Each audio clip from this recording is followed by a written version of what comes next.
lasers are part of modern living, but this guy makes his living with modern lasers.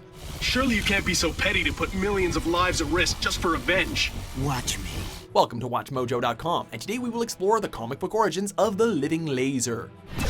Former Stark Industries employee, Applied Sciences Division. Physical form comprised entirely of active photons. Hold it. He's made of what? As with most comic book characters, there are often reimaginings and different versions to a character's past. We have chosen to primarily follow the storyline which unfolded in 1966's Avengers number 34 and 35, which was expanded upon in 1981's Iron Man number 153 and 1986's Iron Man number 211. Hey, what are you doing? Don't touch me! When the living laser started out, he was just your run-of-the-mill genius with technology that enabled him to use very powerful and destructive lasers. Through the years, however, he went from experimenting with lasers to using them to turn himself into one. Neat little trick.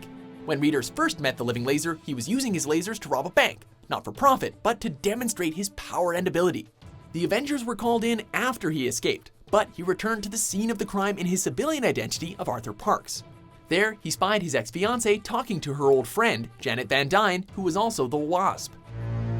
Is that all you've got? Really? Parks was immediately smitten with the Wasp. Within moments, he decided that he would commit himself to winning her love. He chose to do so by demonstrating his immense power. Impressed? I guess.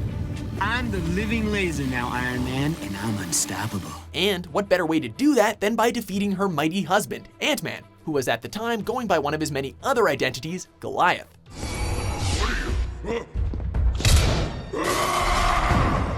Things did not go well for the love-stricken underdog. Goliath beat the living laser, but when the Avengers took him away, the laser managed to escape. Modifying his weaponry, he created a laser beam that was even larger and more intense. He then proceeded to lay waste to the city. When the Avengers intervened, he caught them off guard. Using special lasers, he was able to slow Captain America and Hawkeye while he absconded with the imprisoned Wasp. Fortunately, Goliath showed up and released Cap and Hawkeye. Meanwhile, the Wasp learned of the laser's nutty plan. He was pretending to help two villains conquer a South American country so that they could become its new dictators. In fact, the laser was using them to become a dictator of the country himself, all to impress the Wasp. The other Avengers appeared and tried to scuttle his plans, but got captured by the laser's mob. He had devised a fiendish plot to kill them all, a plan the Wasp believed he had succeeded. Meanwhile, however, Goliath shrunk down and rigged one of the laser's machines to backfire, incapacitating the villain. The living laser's origins hasn't changed much throughout the years, but the villain himself had gone through a number of metamorphoses. In 1981, he talked about how an alliance with the villainous Count Nefaria had doubled his powers, but only temporarily. Later, he found that the experiment that temporarily enhanced his powers had altered his very genetic structure. He was becoming a living battery, constantly absorbing light and energy whether he wanted to or not. Although he could release a small amount of this energy, he needed a way to siphon off more of it. A team of East Germans constructed a machine that took his excess energy and used it to destroy enemy targets. Iron Man tried to stop him, discovering that the laser could also now bend light and become, in effect, invisible. However, when the laser's body overloaded with energy, Iron Man threw him into space, where he exploded harmlessly to others, but not to himself. That's not possible. I'm the living laser. You can't touch me! Touch.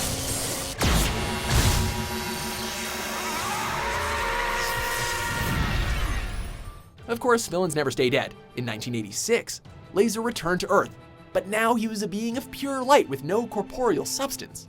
He was also a little unhinged by this turn of affairs and sought revenge against Iron Man. Don't worry, old Shellhead won out again though, naturally. I'm the living laser! Do you hear me? I'm the living laser!